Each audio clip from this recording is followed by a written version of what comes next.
واتقوا یوما، اس دن سے ڈرو، لا تجزی نفس عن نفس شیئا، کہ کوئی شخص کسی دوسرے شخص کو فائدہ نہیں پہنچا سکے گا، کسی کا کام نہیں آ سکے گا، اس کی جزا نہیں بن سکے گا۔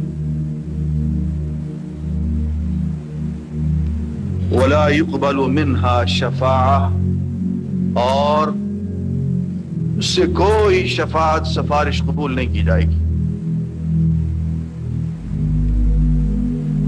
ولا يؤخذ منها عدل، اور نہ اس سے کوئی بدلہ وصول کیا جائے گا، کوئی جرمانہ وصول کیا جائے گا کہ اچھا بھائی تمہیں سزا نہیں دیتے ہیں، جرمانہ کر دیتے ہیں۔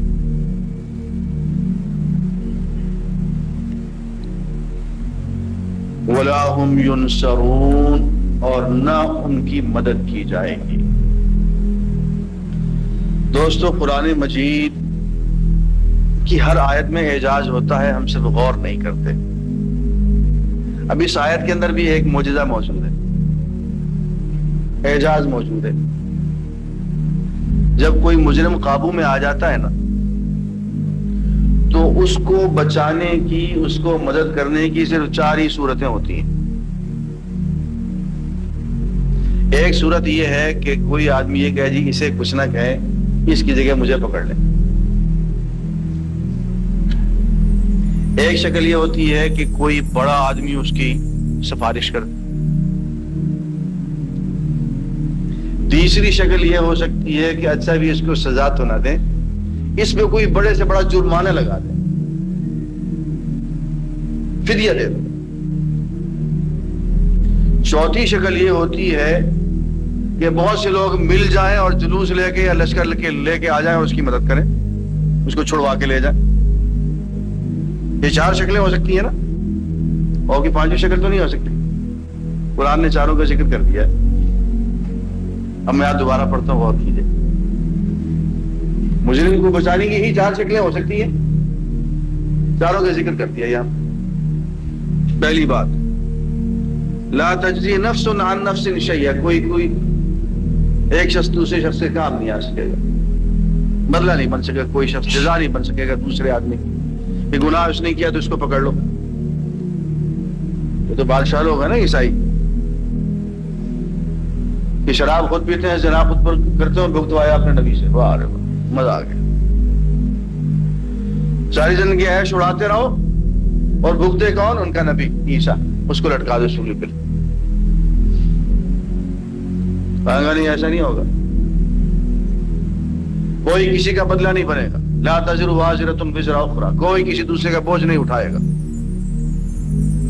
خود حضور اکرم صلی اللہ علیہ وسلم اپنی بیٹی فاطمہ سے کہتے ہیں، یا فاطمہ اعملی، فاطمہ اپنے عمل، اپنے خود عمل کرو، اعملی اعملی اعملی، 3 مرتبہ فرمایا آپ نے۔ یہ مت سمجھنا کہ میں نبی کی بیٹی ہوں، اپنے عمل کام دیں گے۔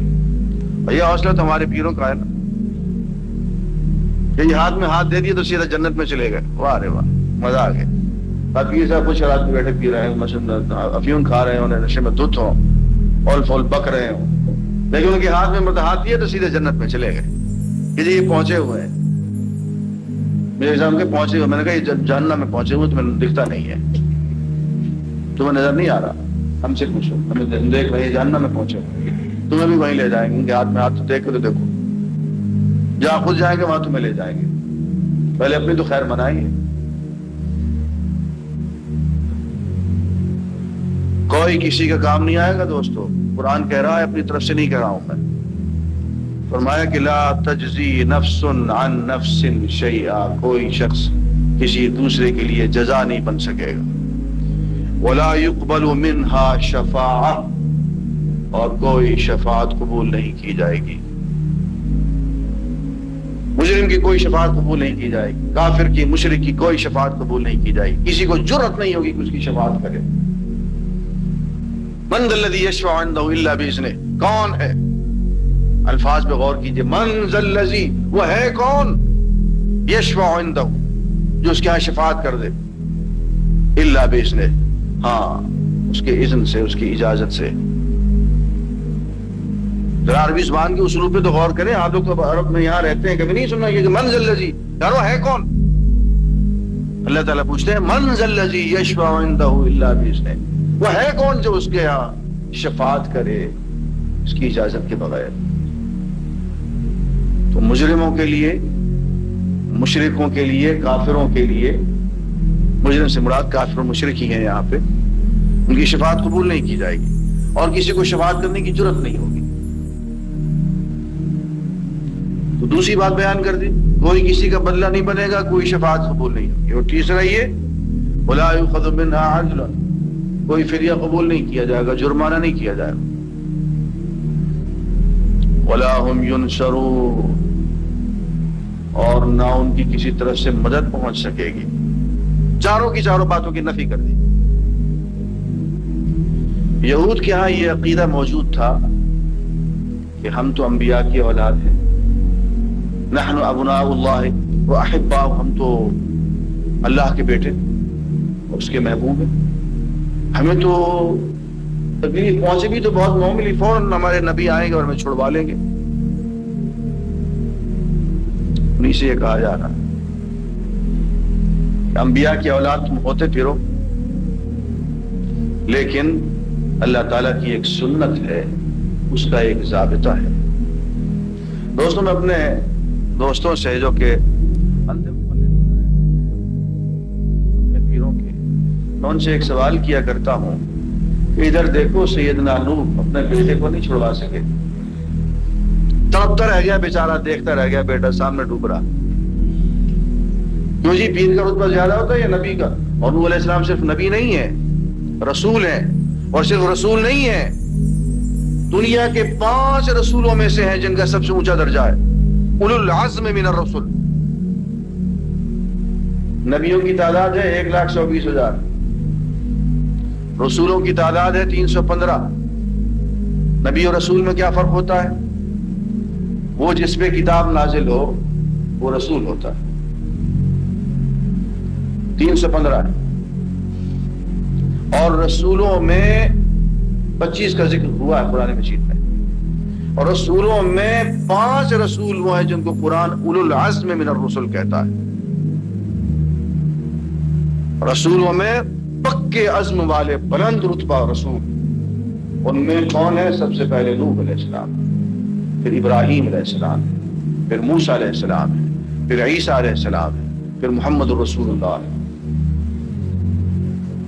تو اولو العزم من الرسل میں جو پہلے رسول ہیں نوح علیہ السلام, ان کا بیٹا ان کے سامنے مچھلی کی طرح تڑپ رہا ہے اور ڈوب رہا ہے, تو اتنا کہتے ہیں رب ان ابنی من اہلی ان وعدک الحق, میرے پروردگار میرا بیٹا ہے, میرے اہل میں سے ہے, اور تیرا وعدہ تو سچا ہوتا ہے نا.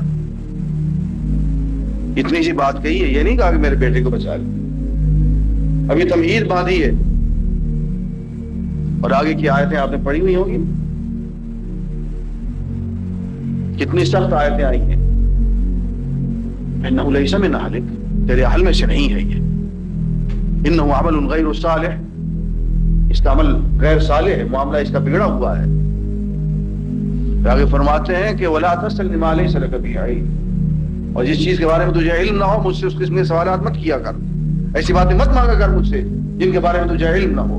انی اعظک, میں تجھے نصیحت کرتا ہوں, متنبہ کرتا ہوں, ان تکون من الجاہلین, اگر تم نے پھر ایسا کیا تو تم جاہلوں میں سے شمار کر دیے جاؤ گے. نبوت کیا, رسالت کیا, اولو العزم من الرسالت کیا, سب چھین لوں گا میں تجھ سے. یہ کس سے کہا جا رہا ہے؟ یہ نوح سے کہا جا رہا ہے. اس کے کسی مرید کے بارے میں نہیں کہا جا رہا ہے, سگے بیٹے کے بارے میں کہا جا رہا ہے. درست کرو اپنے عقائد دوستو, بند کرو یہ ساری کی ساری خرافات کہ میں نے پیر کے ہاتھ میں ہاتھ دے دیا ہے اور وہ بھی جنت میں جائے گا اور مجھے بھی جنت میں لے جائے گا. ایسا نہیں ہوا کرتا ہے دوستو. عمل سے زندگی بنتی ہے, جنت بھی جہنم بھی. اللہ کی رحمت پہ بھروسہ رکھنا چاہیے, عمل پہ بھروسہ نہیں. لیکن اللہ کی رحمت کا ذریعہ جو ہے وہ اعمال ہی تو ہے. تو فرمایا کسی طرف سے مدد نہیں پہنچے گی. چاروں کی چاروں باتوں کا ذکر کر دیا. یہ ہندوستان میں ہمارے عقائد کو فاسد کر دیا ہے جاہل لوگوں نے, جاہل پیروں نے. ایک صاحب مجھ سے کہنے لگے, ایک پیر صاحب تھے, کیونکہ گزرا تو میں بھی اسی راہ گزر سے ہوں نا, تو خانپور کے قریب میں ایک پیر صاحب کے یہاں گیا. پرانی بات, 30 سال پرانی بات. تو ایک مرید صاحب کی بہت الٹی سیدھی حرکت سامنے آ گئی, تو ذکر ہوا. تو پیر صاحب فرماتے ہیں, میں نے کہا حضرت یہ اس قسم کے اعمال کا کیا ہوگا اور اس کا ذمہ دار کون ہے؟ تو وہ سرائی کی زبان میں کہنے لگے, صحیح اک دی پاڑ نہ دبت ہے کوئی نہیں. یعنی اس نے ہمارے ہاتھ میں ہاتھ دیا ہے, آگ کے ساتھ بندھا ہوا نہیں ہے کہ آگ کی جڑ نکل جائے گی تو یہ بھی ساتھ چلا جائے گا. تو میں نے کہا آپ کے ساتھ کہنے لگے, ہم بھی آگ کی جڑ کے ساتھ بندھے ہوئے نہیں ہیں, ہمارا بھی رشتہ اوپر بہت دور تک گیا ہوا ہے. اب شراب پی لیں, جنا کر لیں, لوگوں کے مال لوٹ لیں, لوگوں کی عورتوں کے اغوا کر لیں, تو مرید صاحب کو کچھ بگڑنے والا نہیں ہے, اس لیے کہ انہوں نے ہاتھ میں ہاتھ دیا ہوا. اب آگ کی وہ جڑ کے ساتھ تو بندھے ہوئے نہیں ہیں, وہ اب تو مضبوط وہ جڑ کے ساتھ بندھے ہوئے ہیں, وہ اور وہ وثقہ ہے ان کا. دوستو یہ ہے طاغوت. اور میں کہا کرتا ہوں اکثر کہ اللہ تعالیٰ کافر کو معاف کر دیں گے, مشرک کو معاف کر دیں گے, طاغوت کو معاف نہیں کریں گے. اس لیے کہ طاغوت کو توبہ کرنے کی توفیق نہیں ملتی. کافر کو مل جاتی ہے, مشرک کو مل جاتی ہے. طاغوت کون ہوتا ہے؟ دیکھیے, مشرک وہ ہے جو اللہ کے ساتھ دوسروں کو شریک ٹھہراتا ہے. طاغوت کیا ہے؟ جو خود اللہ کے ساتھ اپنے آپ کو شریک ٹھہراتا ہے, چاہتا ہے کہ لوگ میرے سامنے آ کے سجدہ کریں, مجھے رکوع کریں, میرے ہاتھ چھوئیں, میرے پاؤں چاٹیں. یہ طاغوت ہے. فرعون طاغوت تھا جس نے یہ کہا تھا انا ربکم الاعلی, میں تمہارا سب سے بڑا رب, مجھے سجدہ کرو. کیا ہوا اس کے ساتھ؟ آخر میں جب ڈوبنے لگا تو کیا کہا اس نے؟ آمنت برب موسیٰ و ہارون, ایمان لایا میں موسیٰ اور رب کے ہارون پہ. حدیث میں آتا ہے کہ جبریل علیہ السلام نے مٹی لی اور اس کے منہ کے اندر ڈال دی کہ الان اب قد کنت من المفسدین, تو مفسدین میں سے رہا ہے, طاغوت بنا رہا ہے, اب تو ایمان لایا ہے اللہ پہ, موسیٰ کے رب پہ اور ہارون کے رب پہ. تو وہ سمندر زمین سے مٹی نکالی, کیچڑ اس کے منہ میں سارا ڈال دیا کہ کلمہ پورا پڑھنے کی ہم اجازت نہیں دیں گے. طاغوت کو توبہ کرنے کی توفیق نہیں ملتی, اور وہ طاغوت ہی ہوتا ہے کہ مر چکا ہوتا ہے. تو یہ لوگ طواغیت ہیں جو لوگوں کو قرآن سے ہٹاتے ہیں, سنت سے ہٹاتے ہیں, اور اپنی عبادت میں جکڑنے کی کوشش کرتے ہیں. اللہ تعالیٰ ان کی شر سے بچائے. یہ جو آیت فرمائی کہ اس دن کو یاد کرو جب کوئی کسی کا کام نہیں آئے گا, کوئی سفارش نہیں چلے گی, کوئی فدیہ نہیں چلے گا, اور کسی کو کوئی مدد نہیں پہنچے گی. اللہ تعالیٰ اس دن کی شر سے بچائے اور اس دن کو ہمارے لیے ہماری زندگی کا بہترین دن بنائے. وآخر دعوانا الحمدللہ رب العالمین. لیکن یہ سمجھ لیجئے کہ اصل میں یہ امت مسلمہ کو بھی ایک پیشگی تنبیہ ہے کہ کوئی مسلمان امت جب بگڑتی ہے تو یہ چیزیں اس میں آ جاتی ہیں. چنانچہ احادیث موجود ہیں حضور کی, لَيَأْتِيَنَّ عَلَىٰ أُمَّتِي مَا أَتَىٰ عَلَىٰ بَنِي إِسْرَائِيلَ حَزْوَ النَّعْلِ بِالنَّعْلِ. میری امت پر بھی وہ سب حالات وارد ہوں گے جو بنی اسرائیل پر آئے, بالکل ایسے جیسے ایک جوتی دوسری جوتی سے مشابہ ہوتی ہے. ایک اور حدیث میں فرمایا لَتَتَّبِعُنَّ سُنَنَ مَنْ قَبْلِكُمْ, تم لازماً اپنے سے پہلوں کی پیروی کرو گے. اور اس میں اس حد تک بھی آپ نے وضاحت کر دی کہ اگر وہ سابق امت مسلمہ, سابق امت اگر وہ گوہ کے بل میں گھسی تھی, تم بھی گھسو گے. اور اگر ان میں کوئی بدبخت ایسا اٹھا جس نے اپنی ماں سے زنا کیا, تو تم میں سے بھی کوئی شقی ایسا ضرور اٹھے گا جو یہ حرکت کرے گا. اس اعتبار سے ان رکوعوں کو پڑھتے ہوئے یہ نہ سمجھیے یہ اگلوں کی داستان ہے, پچھلوں کی کہانیاں ہیں. نہیں, خوش طرح باشد کے سر دل برا, گفتہ آیت در حدیث دیگراں, یہ ہمارے لیے ایک آئینہ ہے. اور ہمیں ہر مرحلے پر سوچنا ہوگا، دروبینی کرنی ہوگی، انٹروسپیکشن، کہ کہیں اسی گمراہی میں ہم مبتلا تو نہیں۔ دیکھتے جائیے گا، دیکھیے اس آیت کے اندر 4 اعتبارات سے محاسبہ آخرت کا زور ہے۔ واتقوا یوما، ڈرو اس دن سے، لا تجزی نفس عن نفس شیئا، جس دن کوئی جان کسی دوسرے کے کام نہ آ سکے گی،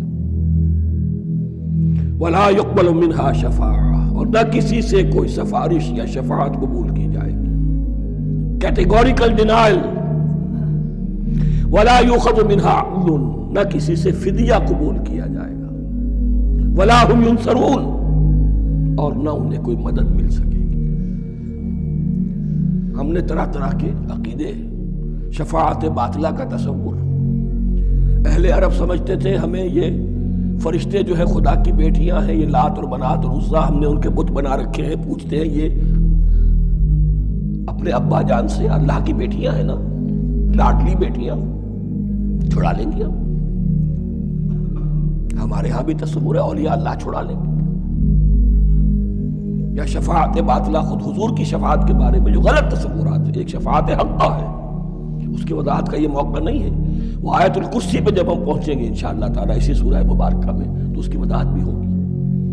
یہ سارے جو ہم نے جو گھڑ رکھے ہیں خیالات، ان کی نفی اس آیت کے حوالے سے کی۔